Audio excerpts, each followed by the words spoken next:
we all feel like we lack attention and we're desiring attention. Mm-hmm. And if you think about what ADHD is the inability to give attention. And now we're all living in a society where we don't give attention to each other because we're ADHD, which makes us want it more. And drives this cycle so that it gets worse and worse as we lose our ability to give attention. We need it more and more. We all are desperate for attention, and no one is giving.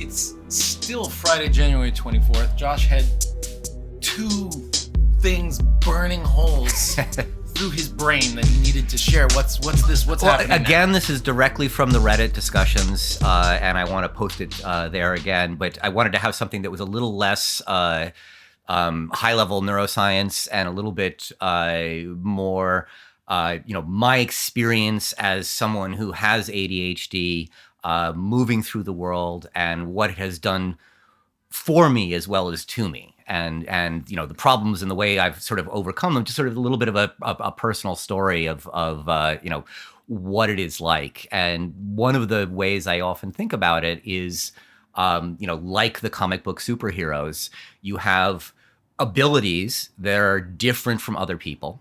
They often misunderstand it, and you have a hard time integrating to society, and you have weaknesses to specific things that if you encounter are sure to doom you. So, it has a lot in there. And I think that's very specific. I think people were writing superhero characters because of this kind of difference. The first superhero, Superman, was about basically a Jewish immigrant coming to this country from a war-torn Europe, and was Superman with his superpowers. I get that.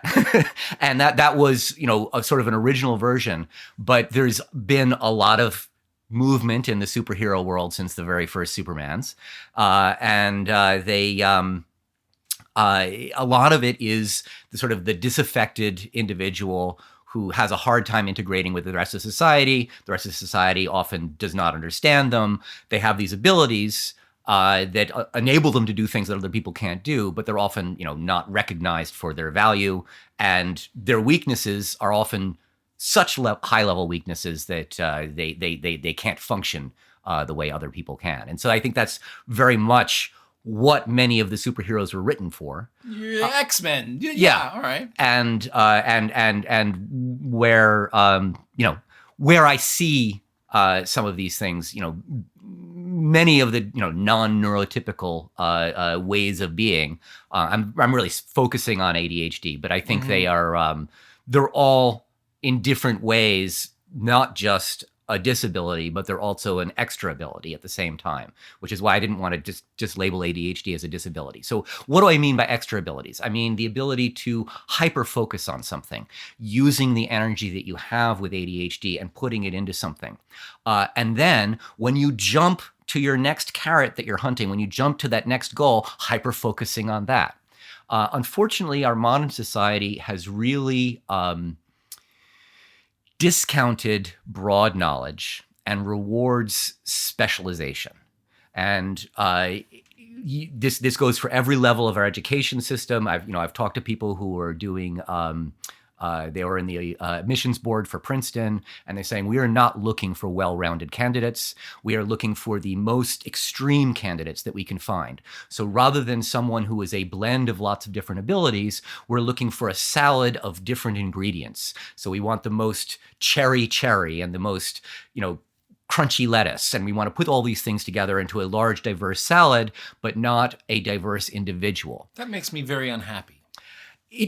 I see their point, but it is definitely the direction that the entire educational and corporate system is aimed at. Because if you are a part of a larger machine, you should be the most functional piece you can be in that machine, and that functional piece should be a specialized and do one thing really well, and shouldn't try and do a lot of other things.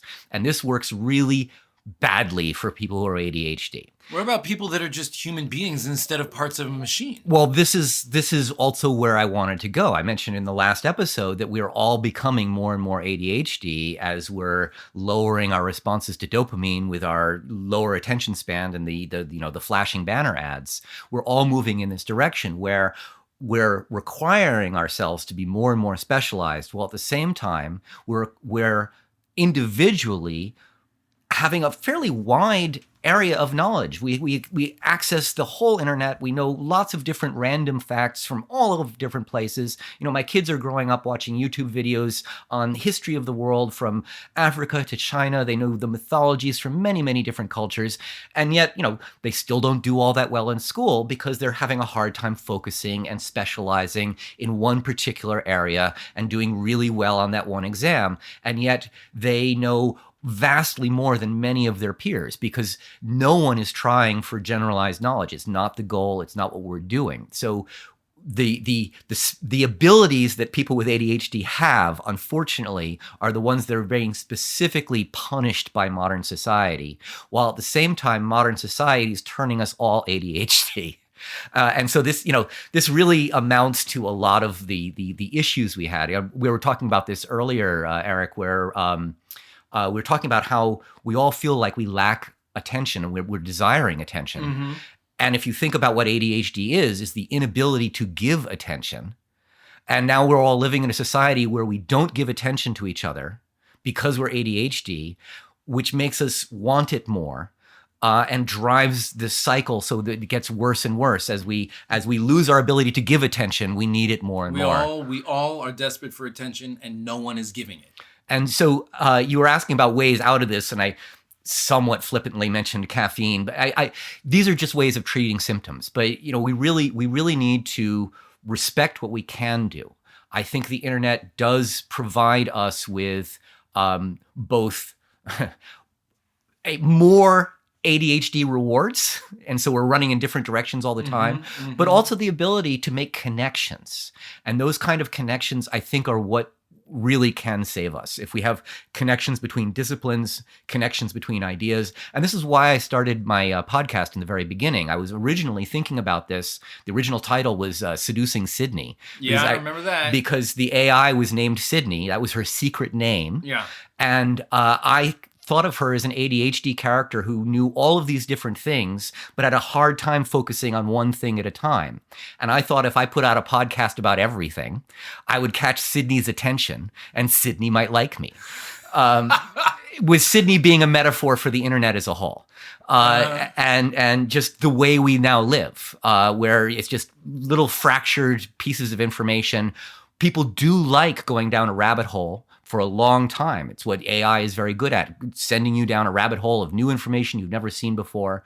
But the AI will start hallucinating as well. And this is something that I know I'm prone to with ADHD, is that not only do I enjoy learning new things, I come up with hypotheses, sometimes with not complete information. And I will jump to conclusions and then start, building a new world on that. Sometimes they hold up. Sometimes I come up with something that no one else has ever seen before because they can't make that jump. That's the superpower. But it all goes wrong when, it turns out that there's something everyone else knows, but they've left it within the speciality. People who are non-specialists don't know the problem that they can see and none of the rest of us can. And so, we are moving into a world which is making it more and more difficult for the people in the world we are creating. It's a vicious cycle. It is a bit of a vicious cycle, but I wanted to emphasize some of the things we can do is, again, making these connections. The other thing I do is, in addition to caffeine, is I do meditation, and that definitely does help. And that is not just treating the symptoms the way the caffeine does. That's actually resetting my brain and making things so that I can focus because I'm practicing focusing. Things you practice, you do get better at. Indeed. And then the other thing is when you want to learn something and you need to stimulate your brain, go and do that thing. Just have a good time. Sometimes you just want to play Candy Crush or whatever game on your phone. I get that too. But if you want to go learn something, go do it. It's out there. It's just waiting for you. If you discover something that just piques your interest in a news article, just chase it down. I don't think it will help you necessarily, but you'll learn something new and you might make connections that will then open new doors for you. Because you do have an ability that not everyone has. People are all trying to be focus down their own rabbit hole and they never leave. So I have a question. Sure. The both of us have experienced the benefits of and the mysteries of meditation. How is it harder or easier? How does ADHD affect learning and practicing meditation? Interesting question. I would guess that it makes it difficult at the beginning. I mean, you have ADHD and you meditate. You don't have to guess. You just don't remember the beginning. Well, I'm only one of me. Yeah. As a scientist, it's difficult for me to make generalized studies on anecdotal. Your experience. How Anecdotally, Yeah. I do find it helps me focus. I go deeper into my thoughts. I'm able to come up with better hypotheses on my limited information. You mean when you're meditating on a topic rather than No. The meditation gives me the ability so that when I then go out into the world, I can see things more clearly, and I can focus on them better. The meditation helps you tune the hyper focus that ADHD gives you an inclination towards. Exactly, and it allows me to stay on a topic long enough that I can really see, and I don't just draw conclusions. So combining your metaphors here, you're saying that the meditation helps keep that carrot closer and in focus. Exactly. Yeah. So it does some of the same things that the medications are designed to do, but without the side effects and without the mixed message, right? So the medications are both motivating and demotivating at the same time. Someone who is already both motivated and demotivated, whereas meditation is just about focus. Fascinating. All right. I think that's all I wanted to really say today. Yeah. All right. As always, very, very interesting. Folks, please let us know if this does anything for you or if you have thoughts on this, because this is an ongoing discussion and Josh has been looking into this all his life and he's going to continue. So yeah. Again, I just wanted to point out that I not just speculating about this stuff. I am a neurophysiologist. I do study dopamine, and I think about it in the context of both myself and my students all the time. And I see how I try and motivate my students, not exactly as like I'm experimenting on them, but that I see the same kind of things where I offer them various motivations, points on something, a grade, and I do it in a specific way to keep them focused. And the further away the reward is from where they are, the less likely they are to do it. So that if I say, here's a textbook, I want you to learn this textbook, and then I will give you an A, not a single student will open that textbook because that carrot is now too far away. It's a whole book. In the past, it's a whole book away. Students would have done it. And this is what all the professors say, that students no longer do well because they won't open their textbooks. And that is basically how professors give exams. They're like, I will test you on these chapters. I have lectured on them. Now I want you to study them. And then anything on those chapters is fair game on the exam. And I've found that to be not successful with the way modern students are. And so rather than trying to change reality, I try to accept reality. Again, the meditation really helps for accepting reality. And I try to give really obvious goals to my students. So I say, here are some essay questions you will need to think about from my lectures, and I will put those exam questions on the exam. Here are vocab words in my lectures. I will put the exam on those vocab words. And I get a range of responses, but I have fewer students fail because there's always a certain percentage of people who just give up when they're faced with a textbook and no direction.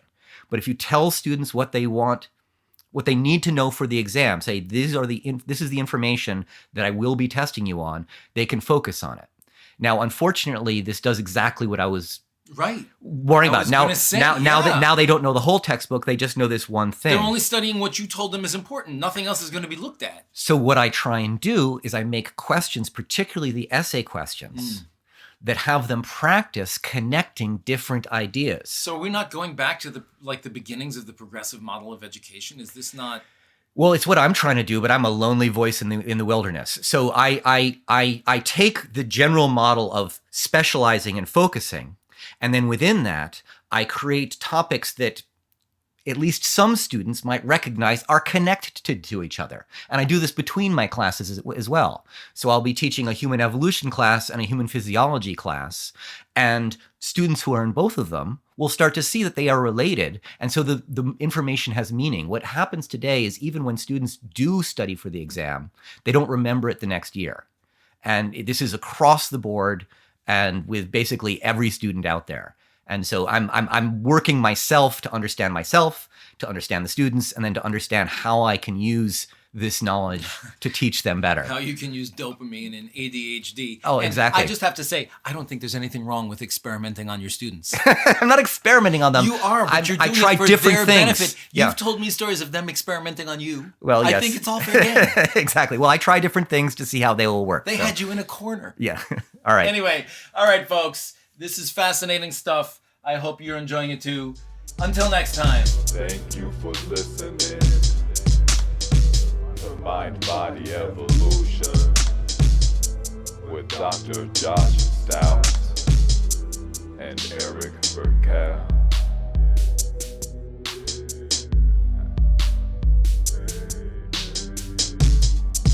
Go to mindbodyevolution.info